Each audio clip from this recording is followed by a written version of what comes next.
Thank you and good afternoon. Thank you for joining me today. I'll be talking about how the labour market is performing as we emerge from the emergency phase of the pandemic and our latest support schemes to help people into work.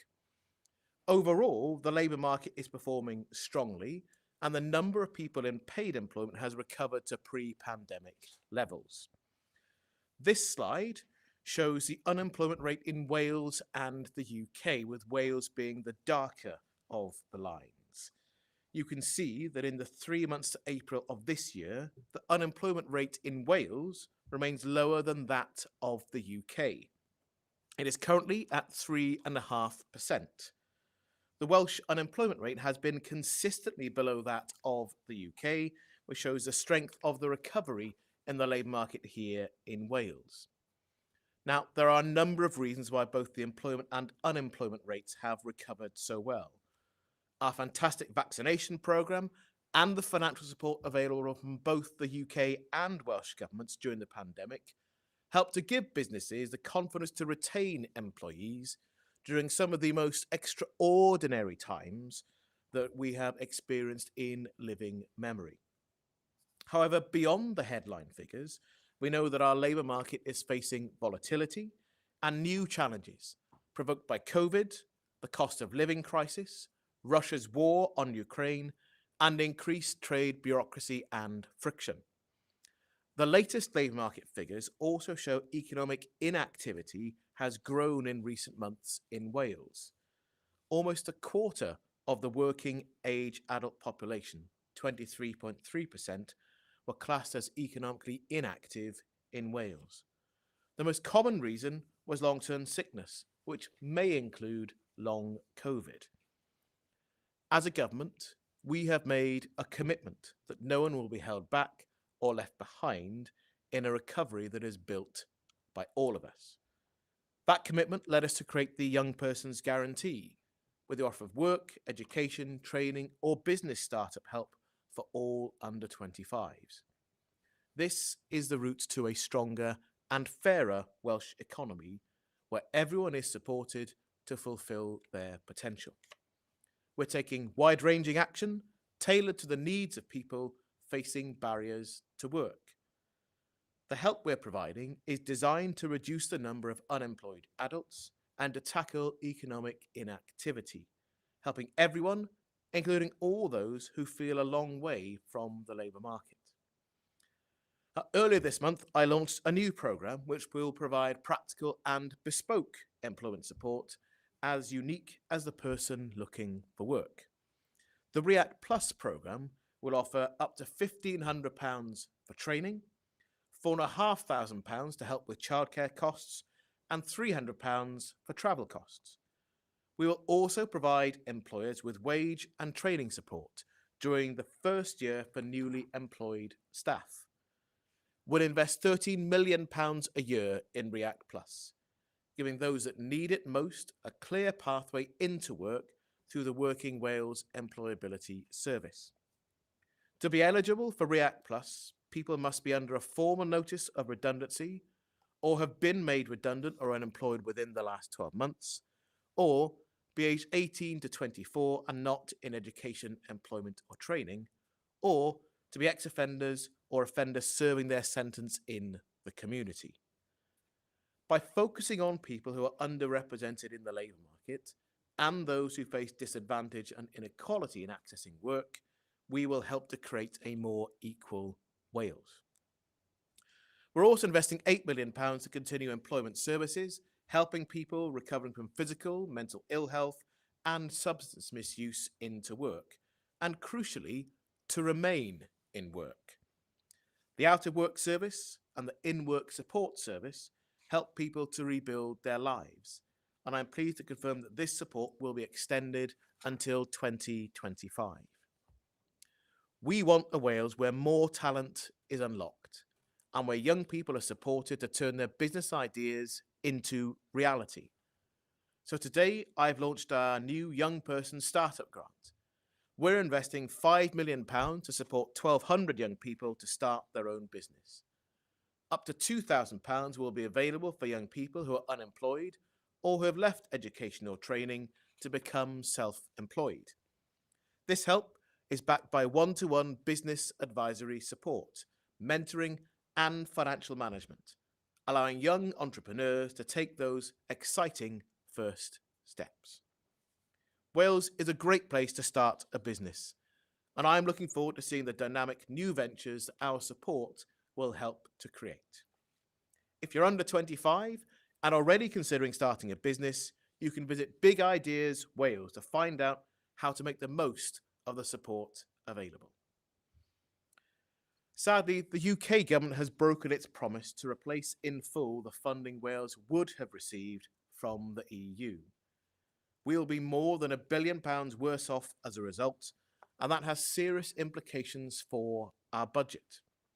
We have traditionally used EU funds to finance these work support programmes.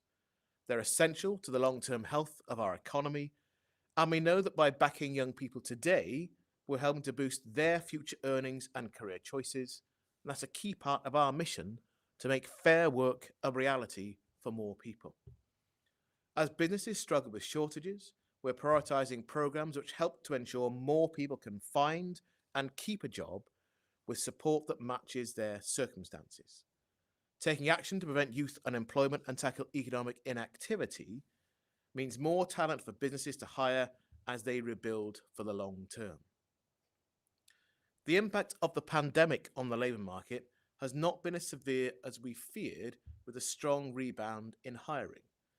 But as we look ahead, we face many challenges: high vacancy levels, shortages in key areas, an ageing population, and more people leaving the labour market early because of ill health, especially among the over 50s. There is unequal access to the labour market for Black, Asian and minority ethnic communities, disabled people and single parents. And we still have pay gaps for gender, ethnicity and disability to overcome. And of course, we face an unprecedented cost of living crisis, affecting not just families, but businesses too.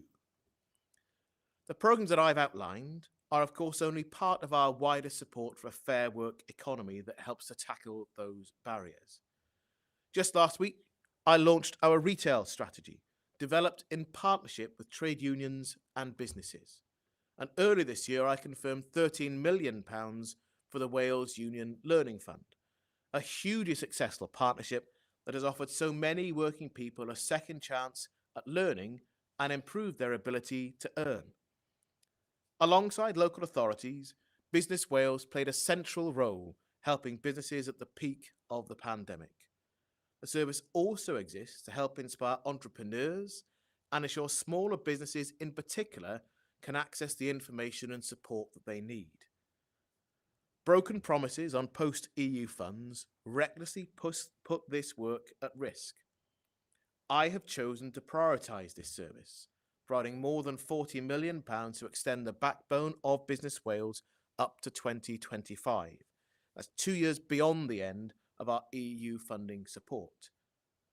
The Welsh Government will continue to do all that we can to support people through these turbulent times, as well as striving for a successful Welsh recovery built by all of us. Thank you very much for listening. I'll now take questions from journalists, and I believe the first question today is from Adrian Masters. Over to you, Adrian. Thank you, Minister. I guess something that will cause a big hit to the economy is today's strike action. You mentioned the Welsh Government's partnership work with trade unions. Can you tell me whether or not the Welsh Government supports today's action or not? Well, the Welsh Government is very clear that we don't want the industrial action to take place, neither does the RMT. If this dispute were taking place in Wales, I do not think we'd have reached this point, because we do have an entirely different model. I talked earlier about the retail strategy developed together with businesses and trade unions. In my own ministerial life, when we've had challenges with the future of pay terms and conditions, we've been involved in promoting partnership, not promoting conflict. Sadly, the UK government has chosen to promote conflict. Now, I support the right of workers to organise in trade unions. I support the right for workers to take industrial action. That is always a last resort. But actually, the way to resolve this matter is not to have more petrol on the flames, which is the approach of Grant Shapps and others in the UK government. The way to resolve this is to get people back around the negotiating table and to allow people to negotiate. And let's not forget, this is an industry where £500 million of profit was generated last year, but cleaners and others are taking action today. And I don't think that the approach of the UK government is bringing people to a point where the dispute can be resolved, which is actually the approach I think everyone should want the UK government to take. Quite a lot of the commentary around today is looking at the possibility of further unrest and further industrial action down the line as the cost of living crisis bites. Are you concerned that there might be further industrial action? And if it were to be in devolved areas such as education and health, what would the Welsh Government's approach be then? Well, of course I'm concerned about future action. I'm concerned about the impact on workers taking that action. For those of you who are watching, if people taking industrial action really is a last resort, because you end up losing a day's pay if you take that action. I would want to see an approach that allows settlements to be reached through negotiation, not having artificial barriers in the way of that. I'd want to see an approach from the UK Treasury that allows real and meaningful negotiations to take place. The approach that the UK Treasury takes will have a real impact on all public services right across the UK. And I was concerned when the Chief Secretary of the Treasury yesterday said that there wouldn't be the ability to match inflation in those pay reviews and negotiations that are due to take place. I just think that when there's so much that is going to be difficult for the future of the country, so much that is in the UK government's gift and ability to do something about it, they could and should spend more time on doing something to resolve problems rather than see them carry on and stoke the flames into the future. Here in Wales, we'll continue to have an open approach with trade union partners, businesses and public services. We'll be entirely open about the budget available to us and what that means for the negotiations that will take place. But the future looks very difficult, and that is a future that is being deliberately created by the UK government. Thank you, Adrian. I've now got Dan Davis from the BBC. Thanks, Minister. Do you think the 7% pay rise that the RMT is seeking for its members is fair and reasonable? Well, I'm not involved in the dispute, as you know, because there isn't a dispute here in Wales. As I've said, I completely support the right for workers to organise in trade unions, to take action and put in pay claims. And you yourself and every other working person watching this will be looking at their own pay packet and the rising costs of inflation. And of course, the cleaners and others who are taking industrial action today have seen, as I said earlier, an industry that generated £500 million in profit last year. I think the responsible approach is to encourage people to come back to the table, to work through what is possible and what is achievable, and to have an open approach that aims to resolve the dispute rather than to prolong it. That's the approach you could expect to take place here in Wales, with a focus on resolving matters in partnership, not an approach that seeks to promote conflict at every opportunity. I mean, the Welsh Government is also a big employer, and there are unions in the health service, for example, who say that their members need inflation-proof or above inflation pay rises. It's very likely that there'll be other services, other unions will be saying the same thing for their members. How likely is that to happen, or how likely is it that we'll see disputes and industrial action in the public services that the Welsh Government is ultimately responsible for? Well, as I said in response to Adrian earlier, the reality is that if the UK Treasury take an approach where they're not prepared to provide the resource for inflation-related pay rises, that means there is real difficulty for all of us. We'll be entirely open and honest with trade unions about what is possible to do in each and every one of our areas, and we'll be focused on getting people into a negotiating position where everyone understands what really is achievable and possible. That's not the approach that we're seeing from the UK government. There is a really unpleasant relish that you can see from UK ministers in talking up the prospects of a dispute and taking one side within this. That won't be the approach that people take here in Wales, in the Welsh Government. As I say, we'll be honest, we'll be straight, and we'll work in social partnership as we have done, as I have done in my ministerial life, in my previous role, and in this one, where we encourage people to find a negotiated answer, the best possible answer for workers and the public that they serve. I've now got Sean Barry from Wales Online. Thanks, Minister. Can we just talk about some of the support you've announced for young people hoping to become entrepreneurs?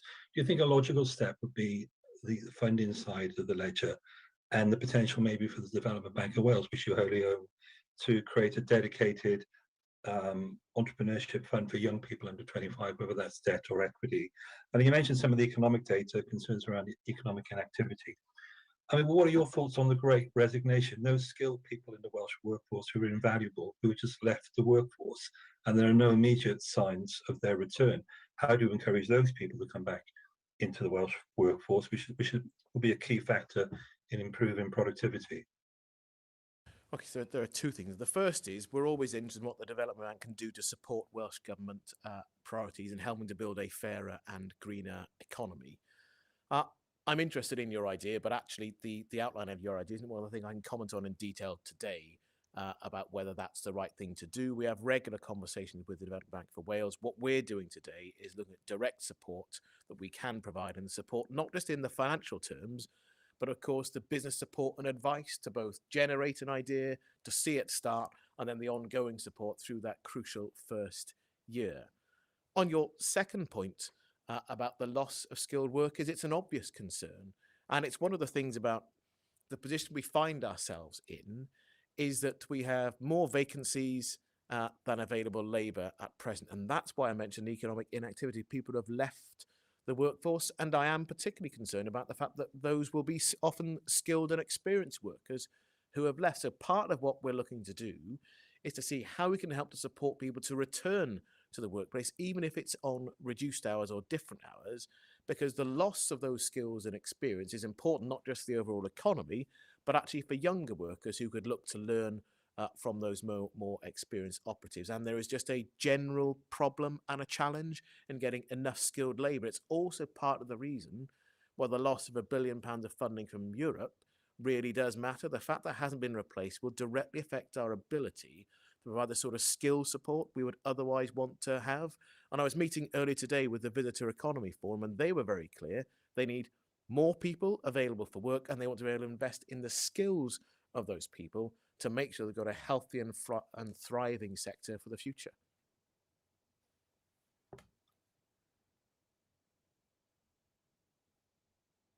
I don't know if Sean has a follow-up question, but... Oh, yeah, I was just going to ask you about Newport Wafer Fab. That's now subject to an investigation by Bays under the new Security and Investment Act. I mean, would you have any concerns about a key asset in the wider compound semiconductor cluster for South Wales being continuing to be in Chinese ownership? Well, look, rather than asking the question from a pejorative point of view, I think the important thing is that there needs to be certainty. The UK have had a long time to investigate the national security aspects of this. And of course, the company you refer to also own wafer fab production units in the rest of the UK as well. What needs to happen is there needs to be a choice made so there's certainty, not just for this business, but for the wider cluster, because people do rely on each other in the cluster. There are challenges about how investment choices are made. So I want to see certainty on a decision. I want to then see that people can then make investment choices in the future with real confidence about who they're doing business with and why. Now, I'm not privy to all of the national security considerations that the UK government are considering. But given the length of time they've had to look at this, I really do hope we can swiftly reach a resolution, because this compound semiconductor cluster is important not just for Wales, but in UK terms as well. I want to see certainty. I want to see a strategy for the future, with DCMS having taken a long time on designing a strategy around this, because this is an area that I expect to grow in importance and value. These are good jobs. I want to see more of them come to Wales, and we stand ready to help support businesses as we have done in the past, but we really do need certainty and an actual decision to be made by the UK government rather than kicking the can further down the road. Thank you, Sean. The next person is Tom Magner from Carers World Live. Thank you very much indeed, Minister. Can I ask my first question to you as a former health minister? From that role, you will be aware that unpaid carers have rights to needs assessment under the Social Services Wellbeing Wales Act. But yet I'm hearing from increasing numbers of viewers to Carers World Live who are telling me they're being poorly treated by local authorities across Wales.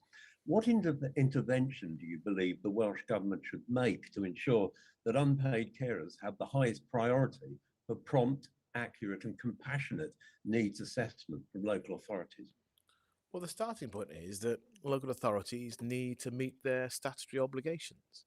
And there is an obligation. It's not a choice where you can undertake a carers assessment if you feel like it. There's an obligation to do that. And not just then meeting the statutory obligation to undertake the assessment, the point you made about the compassion and the understanding for it to be a real assessment of the needs of those carers. Now, I understand the local authorities themselves are under a range of pressures, but actually, this duty that we've introduced is to try to make sure that the value of the contribution of unpaid carers is not just recognised but supported. Because if that contribution falls away, there'll be even more pressure on statutory services. So if you wanted to provide examples that you've got, Tom, then I'm sure that the ministerial team in Health and Social Services would be interested in that and look to have useful conversations with officials in both the Welsh Government and indeed in local authorities where you identify there to be a challenge. Thank you very much indeed for that offer. We'll certainly be taking that up. Could I just ask you now, as Economy Minister, given that 96% of care across Wales is provided by unpaid carers, would you agree with me that if all unpaid carers had the needs assessments that are required and had the resulting support in place, that the Welsh economy would be all the better for that? Well, I think successfully supporting unpaid carers both helps with public services. It should help with the care that people provide and people's lived experience to live a fulfilling life. And I also do think that would make a positive difference for the economy. The challenge, as you've identified in your first question, is making sure those assessments are undertaken, making sure they're properly undertaken, so the carer themselves have the support that they need to carry on with their unpaid care contribution. And it's almost always for a loved one, a friend or a member of the family. They don't want to give up those caring responsibilities. They want to be supported to undertake. And that, of course, makes a big difference for the loved one that they're actually caring for. That's why this measure was introduced many years ago, when I was at the start of my time as a Senate member, still a backbencher. That's when the legislation got passed. So we want to see this embedded, so it's no longer a point of dispute and misunderstanding. It's an expectation from all sides because we recognise the value this will provide for everyone. I hope that deals with the question, Tom, and I'm sure ministers and Health and Social Services look forward to your correspondence providing examples as you indicated you would do. Thank you. Many thanks, Tom. I think that brings matters to a close for today. I look forward to seeing you in the future.